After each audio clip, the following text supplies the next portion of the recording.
Welcome to the End Goal Podcast. My name is Arish, and this podcast is a chronicle of my life successes, failures, and lessons as I work towards my end goal. Here, I share stories of my life and those in my circle as we work towards our goals daily. In each episode, I hope to bring you lessons and questions that you can apply to your life and to your goals. I greatly appreciate your presence here, and I hope we can create something genuine through this podcast. Please enjoy today's episode. What's going on, everybody? Welcome to another episode of the End Goal Podcast. I hope your day was great so far when you're listening to this. My week, this is coming out on Sunday, right? My previous week, rough. Again, not really rough, neutral. Kind of a neutral week, actually. It wasn't super, super bad. But the reason why it was so neutral is because, so the previous Sunday, right? This is going up on a Sunday. The Sunday before this, okay? I had to wake up at like 5 a.m. to drop my sister to the airport. Came back and I slept, but I slept till 10:30 instead. And that same night, I was up until about 2 a.m. So I didn't get really much sleep in the morning. So then my body just wanted to sleep into the morning instead of getting up and getting my day started. So my entire day was pushed back, and I just felt super slow, super lethargic, super sluggish, right? And I didn't get to do the chores I wanted to do. I didn't get to do much that I wanted to do that day because then the late morning / early afternoon turned into, well, I need to get all my content stuff done, whatever I can, and then as many chores as I can done, which wasn't actually much, because then around 3 p.m., 4 p.m., I'd actually headed out to hang out with some homies for about, that ended up being like 4 hours of hanging out with the homies, 4 to 5 hours of hanging out with the homies. And so that entire day was basically gone.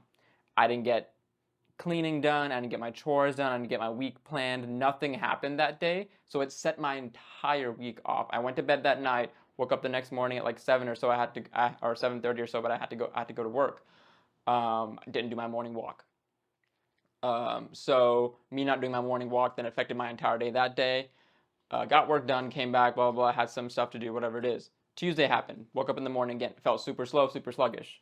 Once again, didn't go for my morning walk. And I just didn't know what I was doing each day. I felt so disoriented because it was like me not being able to do my, what's it called? Um, my chores, my weekly cleaning, whatever it is. Like, I still haven't vacuumed, and it's been a week and a half now, and it is driving me crazy, but things keep happening to where I push off vacuuming, and I haven't vacuumed. And I think after I get in recording this, while this is syncing, I'm gonna go vacuum. But just a lot of like many things around the place were left pending, so and I couldn't do them, and then I kept trying to do them, but then I knew I also had to read, I had to go to work, I had to work out, I had to think about content, I had to think about my other projects, etc., wedding planning. So a lot of stuff just started piling up, and it got to the point where I basically, to an extent, I lost control of my week. I completely lost control of it. And that was really, really rough up until Thursday, where I got a little bit of control back. And then Friday, my brain was back to like, okay, you honestly took like 4 days off of like your, usual schedule. So get back on. So Friday morning, I went for a walk. Actually, I didn't go for a walk. I actually went to the gym Friday morning instead, because I was like, if I really want to get my day started right, instead of trying to go for a walk, I need to go to the gym. I need to get a workout in. So I got my workout in, right? And then crazy workout, honestly. Like, my back was cooked. Also, it's like 100, it's like between 95 to 105 degrees in Texas every day.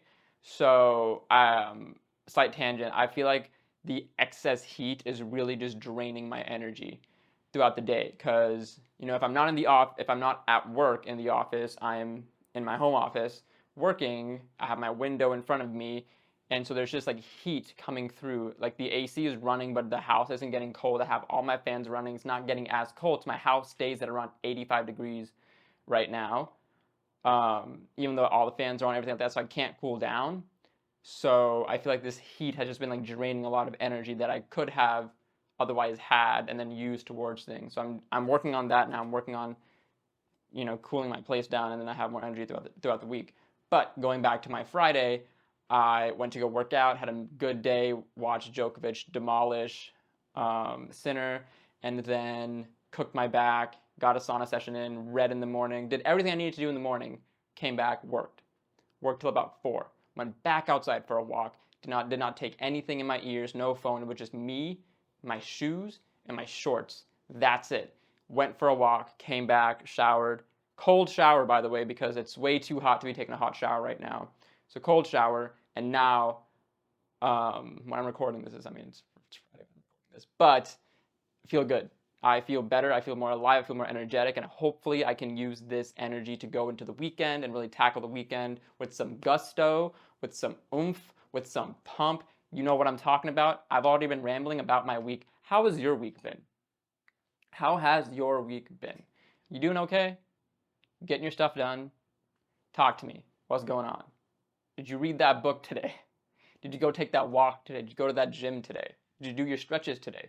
Did you foam roll today? Did you eat all 3 of your meals? Did you hit your protein today? Did you do any of that today? If not, that's fine. Just do it tomorrow. Don't worry, no judgment. But that's just how my week's been. So I'm hoping into next week, I'm really going to try and plan out the days as I can, knowing what I already have in place, and then filling my time around it and seeing what I can do. I've been in a really bad spot with content lately because I like doing it. Like y'all know I like doing it. I've been doing it for over a year now, and I do enjoy doing it.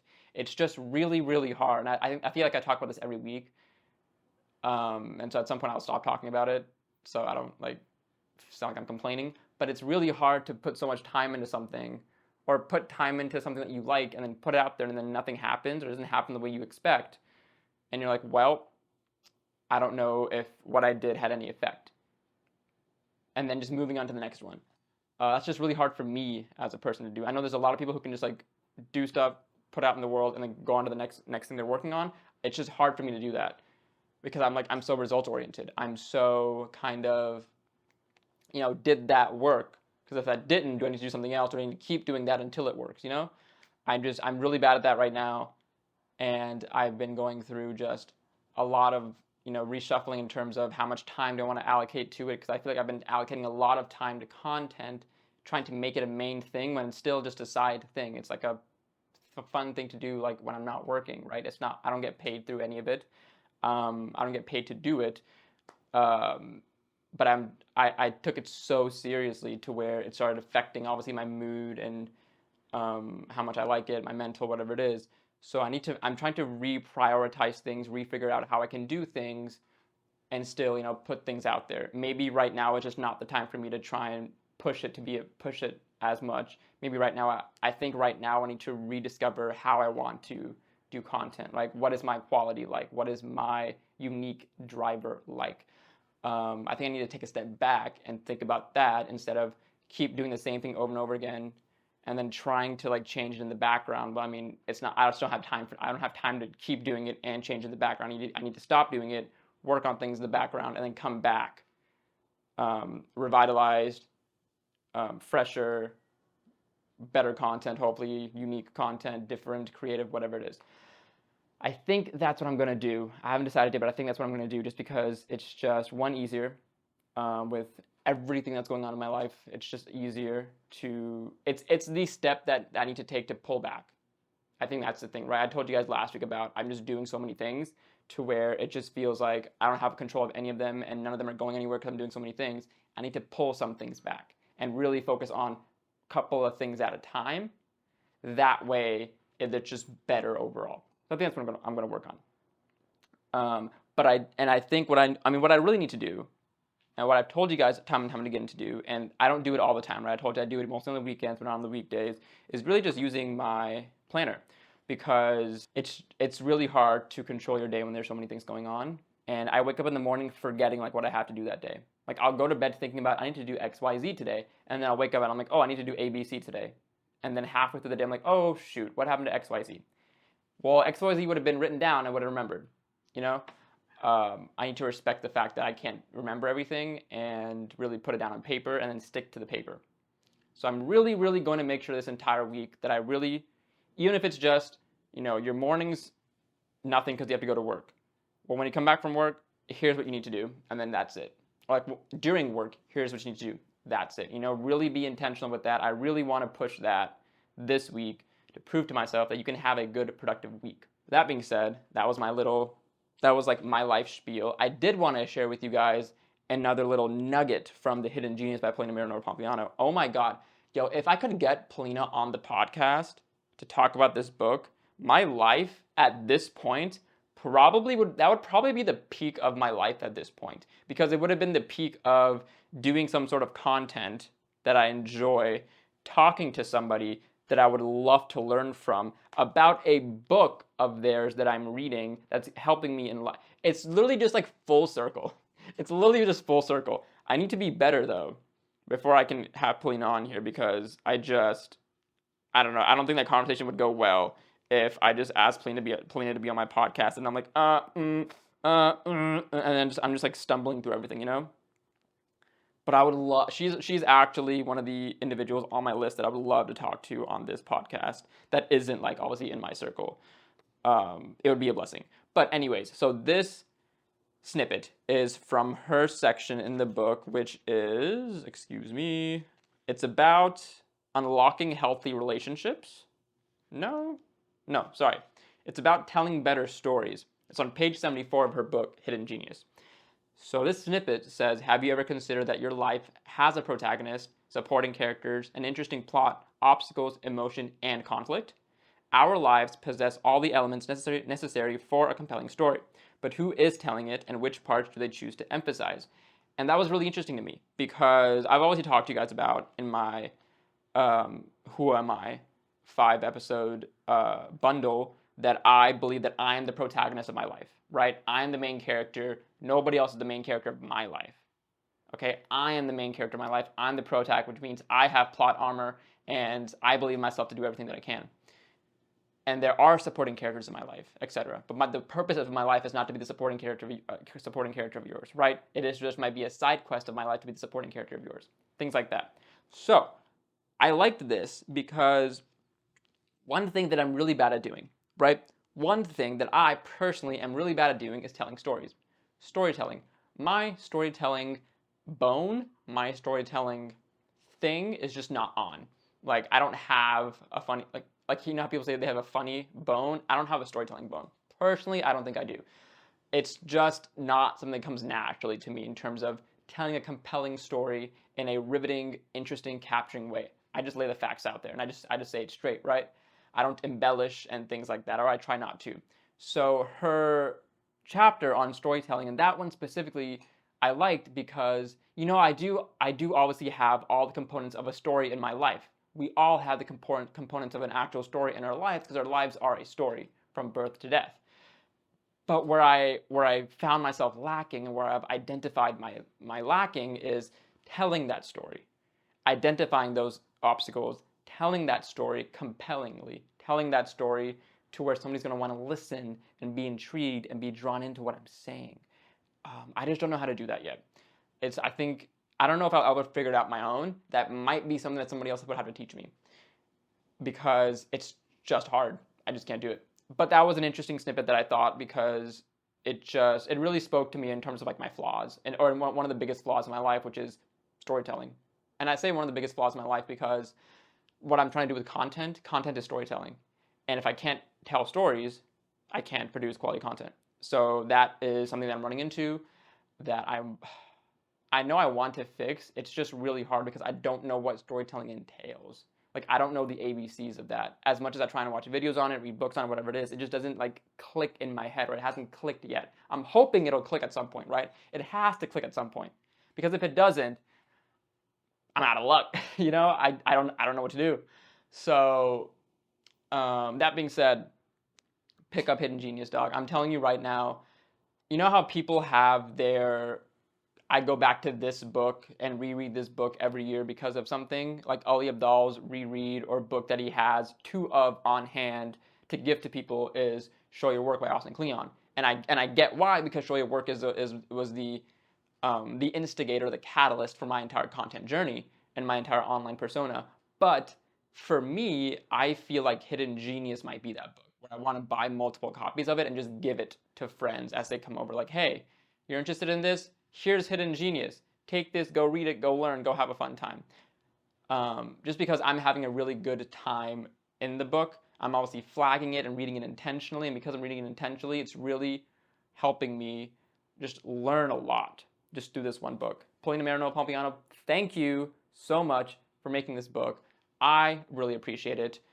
And one day I hope to have you on this podcast so we can talk about your book and your journey on the profile, and maybe you can help me with storytelling. That's it for the first half of the podcast. Second half of the podcast, I want to talk about the actual topic. And I actually like doing that. I like talking to you guys about my week, asking you guys about your week, giving you guys a little snippet about something that I read, and then going into the topic. I think that just makes for a more gives me like a myriad of things to talk about in the podcast, and makes it a little bit more interesting for me and a little more interesting for you. Hey friends, I just wanted to take a quick break in this episode to tell you guys about an amazing tool that I've been using to help shift my perspective on my life and my goals. This isn't sponsored, by the way, but I just really like the item and the product, and I want to share it with you guys. So my question to you is, are you looking for a new perspective on life? Or are you looking for a new way to get motivated to get after your goals every day?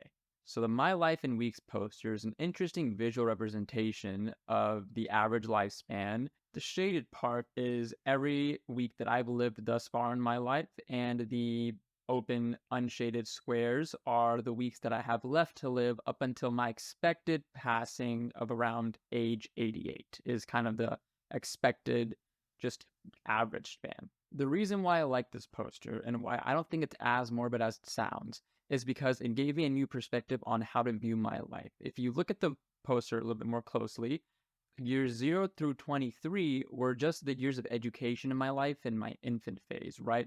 I wasn't really doing anything with my life until I graduated and I started working at age 23.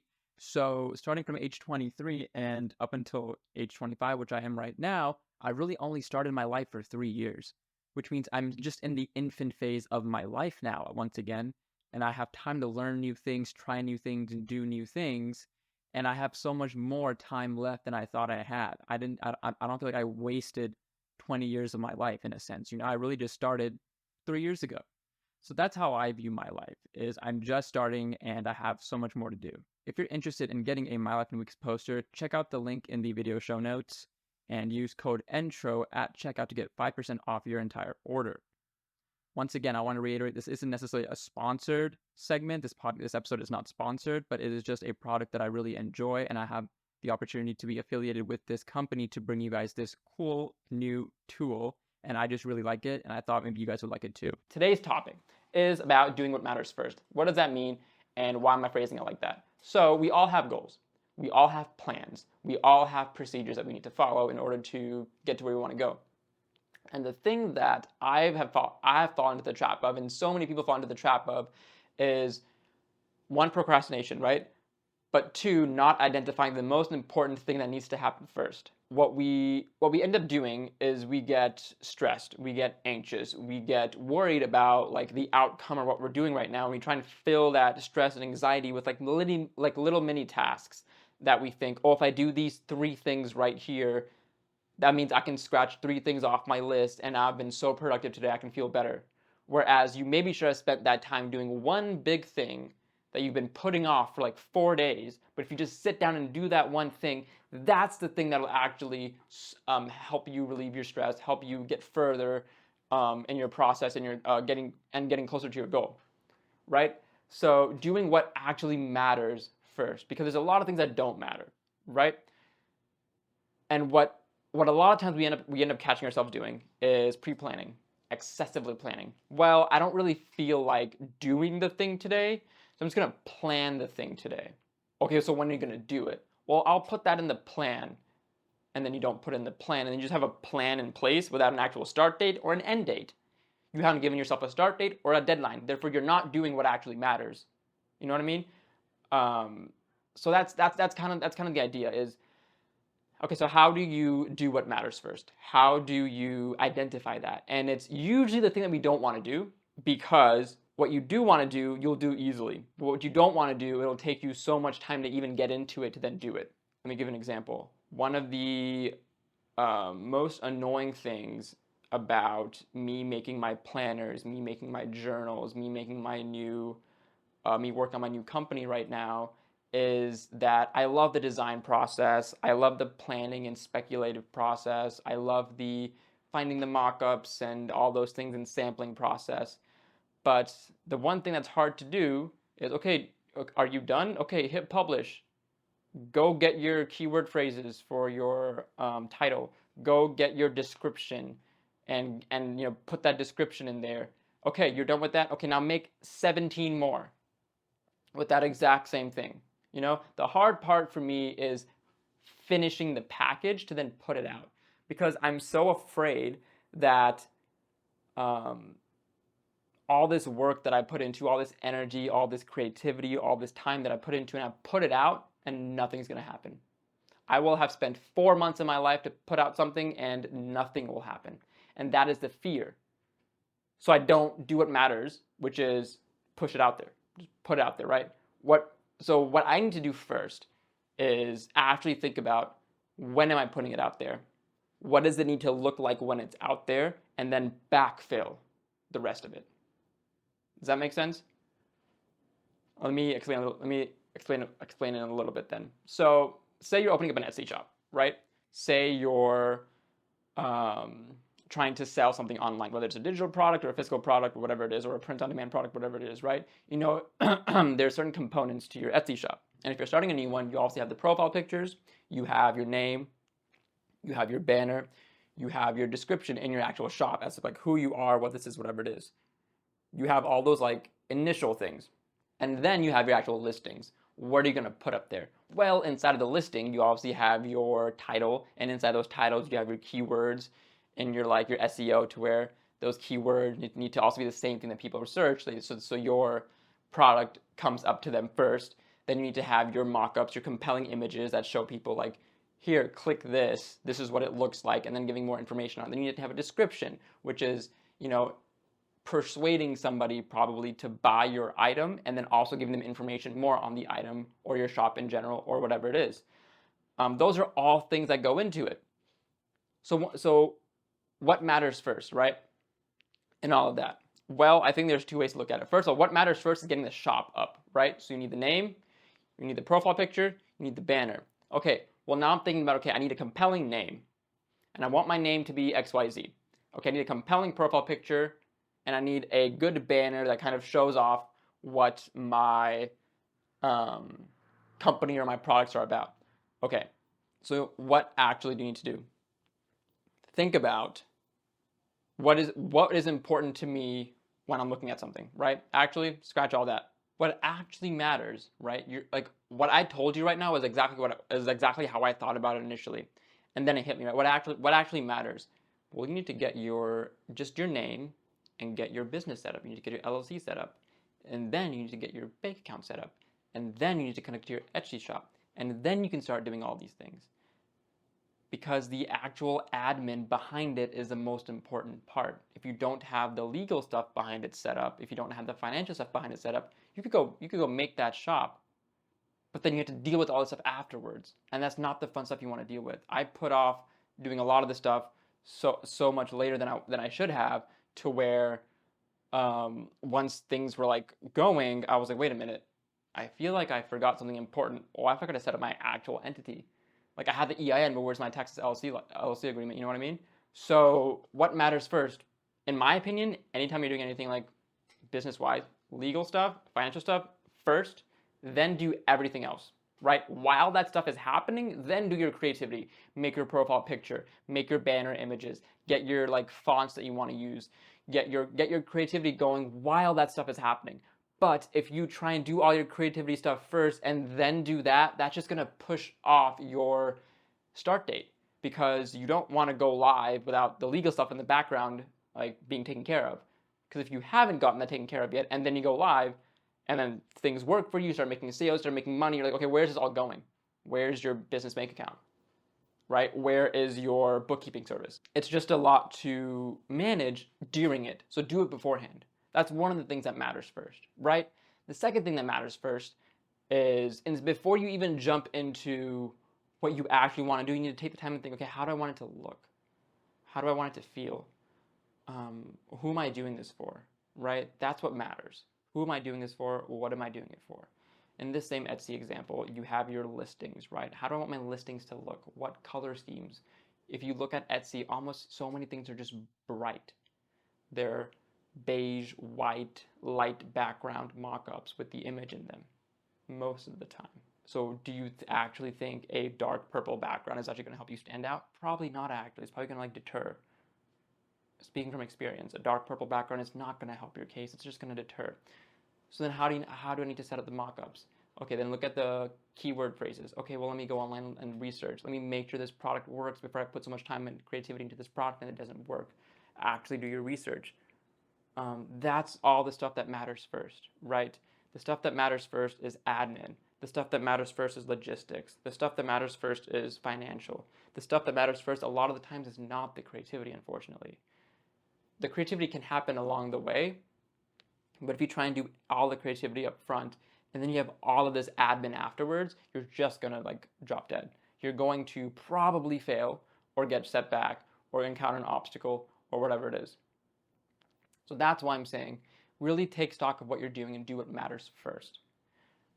I can give you a better example, which is obviously going to the gym, getting healthy, whatever it is, right? People just like to jump into a workout. But what actually matters first in a workout? The warm-up. You can't get into a workout and then say, oh shoot, I'm tight. Oh shoot, this hurts, let me stretch. Well, you're gonna fuck it up, right? Why would you do that? You have to do what matters first. Turning this do what matters first in and on itself, do what matters first in your day.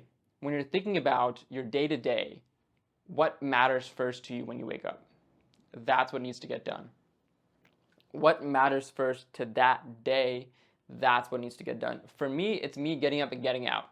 I need to get my sunlight, I need to get my walk in. Otherwise, if I stay in bed, I will stay in bed until 9 a.m. when I have to get on my computer to work. That's inevitable. I will do that. So I have to get out. If I don't get out, I'm screwed. 100%. That's what matters first to me. Nothing else technically matters first. But that might be different for you, and I want you to identify what is important for you to do in the morning or in your span in the morning.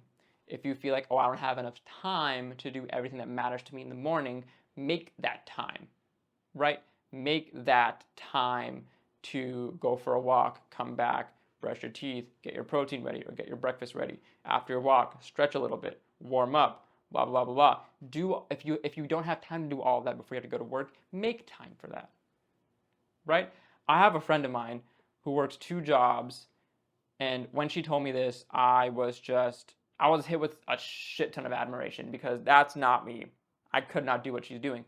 But she wakes up at like 3 or 4:30 in the morning, goes to work out, comes back, and then starts her day at like 5:30 or 6, and then works till about 6 or 7 in the evening, both the jobs, and then around 7 she's off, and then she enjoys her night until 9 or 9:30, and then she's already in bed because she knows she has to wake up at 4:30 again the next morning. So, and she needs her like 7.5 hours of sleep.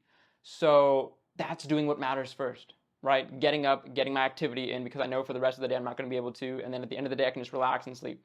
And that's what matters to this person, and they're doing it. So much admiration for that person.